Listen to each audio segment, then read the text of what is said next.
Welcome back, friends, to our peaceful corner of the world where we grow, heal, and love through the beauty of yoga. So today we're still on that self-love journey, but we're going inward to cultivate self-love with mindfulness and meditation.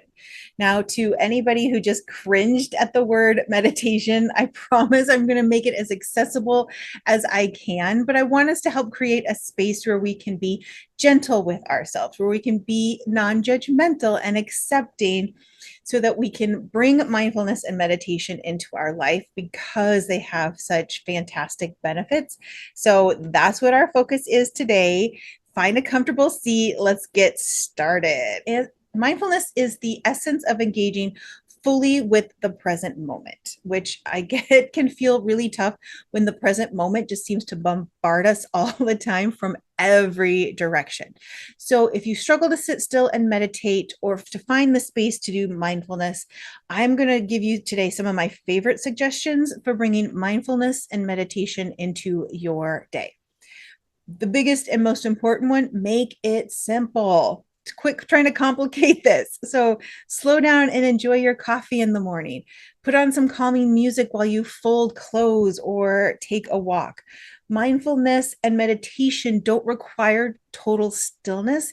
They require your total attention. So those are two very different things. So it's about being fully present. It's not about scrolling your phone while you're watching TV, right? It's not about listening to a podcast or a book on 2x speed while you're trying to do the dishes.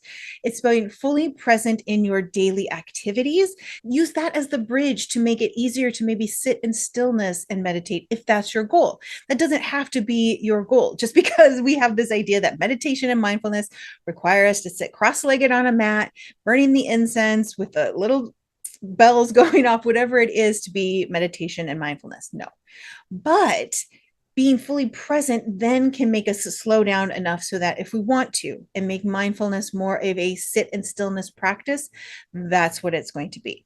But we're going to use that mindfulness piece to bring that into our yoga practice, because that's where I first started to bring more mindfulness into my day was through my yoga practice. So how do we go about making our yoga practice mindful? Glad you asked. We're going to focus on that today. First and foremost, it's about focusing on how your body feels in each pose, feeling your breath as you move, staying in a pose a little bit longer, stay in Shavasana and rest a little bit longer and practice being still. Find those baby steps that get you into the habit, and then you can work on expanding that. So you don't climb a ladder by stepping to the top rung. You climb a ladder by being that first rung and then that second. And so that's what we're doing. We're like building it step by step so that you build on your success. You've created success. You know you can do this. Okay, so we push ourselves just a little more. So once we get into this habit, then we can be like, oh, I really enjoyed that. What can I do next? But, and this is going to come up later in the video, sometimes just sitting down and breathing can be a wonderful way to bring meditation and mindfulness to your day. Now, a very important thing that we maybe don't always talk about is setting intention. You don't set out on a road trip without a plan, unless you're one of those people who do. Bless you. I love you for that. So don't approach your mindfulness or meditation practice without one either. Setting an intention for your practice, whether it's yoga or sitting down to meditate or any other thing, is about being purposeful. It's about being intentional of like, why am I sitting down to meditate? Why am I going to be mindful while I'm taking a walk today or driving to work or any of the other ways you want to incorporate that into your daily life? If you know why you want to do that, then it becomes easier to be like, oh, yep, that's why I'm doing it. This makes sense. So some questions that I like to ask clients that I've worked with in the past when they're tapping into this mindfulness piece is, how do you want to feel when you are done with your class, meditation, journaling, whatever it is? If you can identify how you want to feel at the end, you can come into that session, come into that space in a way that's like, oh, that's right.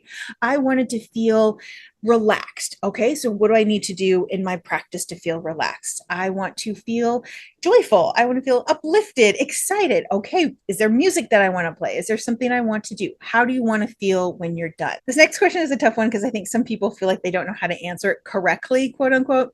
So, what do you need today to feel blank? What emotion? Happy, energized, less sad, neutral, any of those things. What emotion do you want to feel more of today? And how can you accomplish that through your meditation, your yoga, your movement, whatever that is? And third, how are you feeling now? And what do you need to take care of yourself today? Because I think so much of the time we get into our heads about wanting to have to feel a certain way, and we don't really listen to what we need now. So maybe you're feeling, a little bit anxious. Okay, so how do you need to take care of yourself today? Maybe that's sitting down in your favorite comfy chair with your best mug and enjoying your favorite tea. Maybe it's calling up a friend and saying, hey, do you mind going for a walk this afternoon? Asking what you actually need and then tailoring any kind of self-care, self-love practice to what you need is actually going to be way more successful. You're going to be like, oh my gosh, the like lights go on. You're like, oh, so I can feel good like this. Awesome. I'm going to keep doing more of that. So it's like finding those ways that we can win, celebrating those wins so that we want to build on that momentum so that we just keep expanding our daily habits, right? So, going into any session with an idea of how you want it to go so that you can be present and mindful in listening to your body, listening to your emotions, and then you can course correct as needed. This is not meant for you to plan every single second of your mindfulness time. That's not possible, but go in with purpose. Your practice will be so much better when you have purpose and intention. Okay, here's one that I'm sure we're all struggle with, and that's overcoming challenges. Yoga teaches us that challenges on the mat can mirror life's obstacles. When we hold a difficult pose, we learn resilience and self-compassion. I always tell my classes when they fall out of a pose, I'm like, "Yep, you're doing it right. You're meant to not get it perfect. You're meant to find some little way that, oh, my balance is kind of off today. How do I need to adjust for that? Oh, I'm feeling really strong today. How can I lean into that and challenge that?" This is all about going with the flow and figuring out, okay, today maybe I need different props than I did before. It's not good, it's not bad, it just is. So, how can you approach your practice to be like, okay, I'm doing this without judgment, without expectation, with a whole heap of compassion, and let's just see how this works out, right? So, I'm going to go over 4 poses today that are on the challenging side. I'm going to encourage you to that. So if you've got a yoga mat, roll that out, get that ready, throw on your comfy clothes, and join me back here in just a second. And we're going to go over 4 poses to help you find that challenge, learn resilience and self-compassion. All right, warrior 2 pose. We're going to step those feet wide, toes towards the top of the mat, 1 foot towards the back of the mat, extending through our arms, kind of sink into that front knee there, looking out over those front fingertips. Again, drop into that knee, sink a little lower. That's where you'll find that challenge. We can bring the hands to the hips if that starts to get hard on the shoulders or the arms. We're just tired. And again, nice and tall here. If we need to step those feet a little bit closer, extend the arms, you can still sink into that front knee. You can still find some challenge here. And again, we're going to make sure we go on both sides. Again, nice and tall. So front toes are going to turn towards the top of the mat. That back foot, that back edge is going to be parallel to the mat. Drop a little into that knee and that front knee. Find that little lower lunge. Extend through the arms. Take a moment, play around with this. See what's going to feel good for you in this particular pose. Planting our foot at the top of the mat, we're going to extend that opposite leg back behind us, bringing that chest forward, finding that hinge at our hip. You can point or flex that foot, whatever feels comfortable. If balance is an issue, you can always bring that back foot down a little bit. Grab a block or a pillow, something to support that back leg as you bring that chest forward, arms down to our side, hands to heart center. Again, whatever's going to help with that balance. Grab those props if you need it. And again, taking it to that other side to find that challenge. Maybe bring those arms up and overhead. Find a little bend in the knee, keeping those hips pointed towards the floor. If you need to tap in and out of this pose, tap in and out. That's a great way to practice and to find the challenge. In our chair pose here, we're going to bring those feet close together, sit those hips back like we're sitting back into a chair. We're going to bring those arms either down by our sides for a little bit of a challenge, or if we're really looking for something fun, bring those arms up and overhead. We want to think about those legs glued together at the inner thigh. And again, we're sitting back into those hips. Now, the lower you get into that sit, the more challenging it's going to be. I'm going to open up that heart center. We're going to bring those arms back behind us. Again, squeezing those legs together at the inner thigh, making it a little bit of a twist here. I always like a good twist. That'll add a fun little challenge to your practice. Again, giving yourself that time and that space to feel it out. What feels good in your body today? And maybe as you're take a moment, relax those shoulders, sink a little bit deeper. Always breathing. Shake those legs if you need to. In our seated pose, we're going to find a comfortable spot on the floor, legs crossed, maybe taking those legs extended. Maybe we bring those bottoms of the feet close to each other, a little butterfly action here. The whole point of our seated pose is to find what feels good and relaxing, kind of a Shavasana type pose. Now, if we really have struggles with our back, we need a little extra support, scoot yourself up against a wall, up against a piece of furniture so that you can relax your back, relax your shoulders, and come into a space of ease, of calm, of quiet. We really just want to find those ways that we're going to come into this seated pose, especially if you're wanting to make this a meditation pose for yourself. So find your props, find your support, come into this easy pose. As always, we're letting our shoulders relax. We're letting our jaw unclench. We're coming back to our breath. There is no right or wrong way here, just whatever feels good. You'll see I have a cushion down on the floor. That really helps me. So find what works for you and get yourself to enjoy seated pose. So hopefully you learned something from each of those four poses. They can be easy or difficult for any number of reasons, but don't let that be the reason that you stop. We don't not do something just because we don't like it. Well, maybe you do, but in like all things, we can use props or tools to make each pose work for us. The real question is, how can we meet ourselves where we are today? Stop getting lost in this, I should be better at this, or I should do that because the person next to me is. Because one of the beautiful things about online practices is that there's typically not that person next to you who may be doing a headstand and you're still struggling with child's pose. So there's this ability to focus on you and your mat, because that's the only thing you've got control over is yourself and that little rectangle that you've rolled out to do something good for you today. This is about encouraging yourself to keep going and to have compassion for yourself. Always ask yourself, how can I encourage myself more today? How can I have compassion because it didn't feel like I needed it to or like I wanted it to? Yoga, like self-love, can some days be like one step forward, two steps back kind of a thing. It's always important to keep patience and compassion for just trying, and you will always get far. It will always serve you well. So I want you to take some from those poses, try them out, play around with them, make them your own, figure out what works for you and what doesn't, and embrace the struggle, because the struggle is going to give you so much good information and help you approach your practice with kindness. Now, breath work. That is another really important component of mindfulness and yoga. Breathwork or pranayama is a powerful tool for cultivating compassion. So we're going to practice a breathing technique to open our hearts to self-love, to open our hearts and our minds and our bodies to self-compassion, to working through all of this good stuff.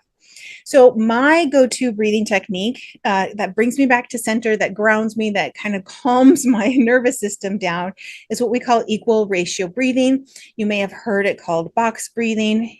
You breathe in to a certain count and you breathe out to that same count. So the really kind of like simplified version, I want you to find a comfortable seat. Shoulders are relaxed. Let your arms relax. You can close your eyes if that makes you kind of tap in to this center. And we're going to breathe into a count of 4 and breathe out to a count of 4. Okay, so breathe. Just take a breath here. Good. On that next inhale, we're going to breathe in 2, 3, 4, and then breathe out 2, 3, 4. Good. Breathe in 2, 3, 4, and breathe out 2, 3, 4. Now that can be done anywhere. You're sitting on a difficult phone call, you're sitting stuck in traffic, you're wherever and whenever. This is a great one that's always going to bring that focus to your breath, focus to the present, focus to your body. Now, if you want to take this a little bit deeper, expand, once you feel really good at the equal ratio breathing in and out, we're going to, as we've talked about earlier, going to build on this habit of breathing. So we're going to add breath retention or breath hold to this practice. Now, just being mindful, if you try this once and the breath holding doesn't feel good, stop. Don't do that. Just go back to the inhale, exhale. Be very just careful that depending on like certain medical conditions, whether you're pregnant, whether you take certain medications, anything like that, breath holding may not be for you. You can give it a try if you'd like. Just if for whatever reason you don't feel great, don't do it. That's my little disclaimer here. Okay. So we're going to do that same thing. We're going to keep with that 4 because it's an easy one. So you're going to inhale to a count of 4, hold at the top of the inhale for 4, exhale to a count of 4. And then at the bottom of that breath, you're going to hold that breath out to a count of 4. And that's going to be our circle here. All right. So here we go. We're going to breathe in 2, 3, 4, and hold 2, 3, 4. Exhale 2, 3, 4, and hold 2, 3, 4. Good. One more time. Inhale and hold 2, 3, 4. Exhale and hold 2, 3, 4. Now, that kind of gives you a different feeling, a different sense of connection. So I'm going to encourage you to practice both. See which one you like. Maybe there are certain situations where adding that hold feels really good. Maybe the ease and the quickness of just the focused inhale and exhale feels good for certain situations. So dive into that sense of connection. Make sure that you feel that mindfulness, that your lungs expand, your chest open up, feeling everything squeeze out as you breathe out. Connect to your body. I know that it's going to feel amazing and let you really get into that sense of calm. And also make sure you're subscribed to the channel because I'm going to be doing some additional breathing videos because it's such a key component of mindfulness that I want us to really bring some focus on that. Now, when we start on these journeys of self-love, of self-improvement, yoga, all of that good stuff, it can often feel like we're really alone. Like we're the only ones trying to figure it out. We're the only ones who have what feels like silly questions. You're not alone. I know that sometimes might feel like it, but I promise that you aren't. Now, while it would be nice to be able to meet your yoga community in person, that's not always possible. So one amazing thing about the internet is that you can find and create your community from anywhere. So the yoga community here on my channel is amazing and awesome. And I love you guys. Thank you so much for all of your support. So drop a comment below the video, introduce yourself, get to know more people in the community. But if leaving a comment on a public video is not really your, your jam, I want to encourage you to connect in a different way. I have an app. It's called the Authentic Victories app. It's on Apple and Google. And I am building a growing community of people who are engaged in self-love, who want to grow their yoga practice. It's on my Blissful Body membership. So download the app, come join us over there, get into the community, find the support, the cheering, the questions answered that you might have. So I encourage you to go join us there. I will have a link in the show in the notes for that. So if you're curious and want to check that out, I really would love to see you over there as well. Okay, we're going to wrap this thing up. I want to thank you first and foremost for sticking out with me. I hope you have learned something. But I always want to close these videos with some practical tips to help you bring self-love into your daily life through yoga, because it's all fine and dandy to hear about all these big things. But if you can't figure out ways to actually apply it to your life, then what's the point? Right, exactly. So first and foremost, find ways to make it simple. Practice mindfulness as you are putting on your makeup or getting ready in the morning. Say positive affirmations to yourself in the mirror. That will do amazing things for your self-love. Look yourself deeply in the eye and say all of the things that you really need to hear about how awesome and how wonderful you are. Second, be patient with yourself. I struggle with this one, so you're in the right place if you struggle with this too. Creating your yoga practice, your meditation practice, or really any new habit is going to take time. Oh, I hate it. I know. So start small and celebrate every win. Drop your wins in the comments. I'm always here to celebrate those. We all are. So being mindful of that makes you, it always encourages me to do more when I celebrate those wins. And third, find a support person or people or community. Starting a new habit with a friend can help you both stay encouraged and also accountable, which sometimes we all need, right? So again, thank you so much for joining me in this sacred practice. Remember, the journey to self-love is ongoing and ever evolving, and there is no right or wrong way to do this. So please be gentle with yourself and cherish the progress you make each and every day. And as always, be very kind to yourself today. See you guys next time.